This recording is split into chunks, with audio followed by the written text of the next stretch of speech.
Hello, welcome guys. Today in this video, I'm going to show you how to disable Paint 3D background apps in your Industrial PC laptop. So guys, if you want to disable Paint 3D background apps in Industrial PC laptop, so very easy. First click on Start, type here Settings, open Settings.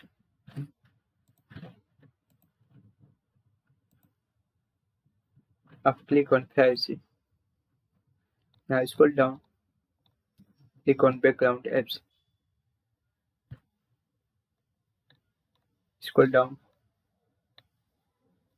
have option Paint 3D. Guys, if you want to turn off or disable, so select off position.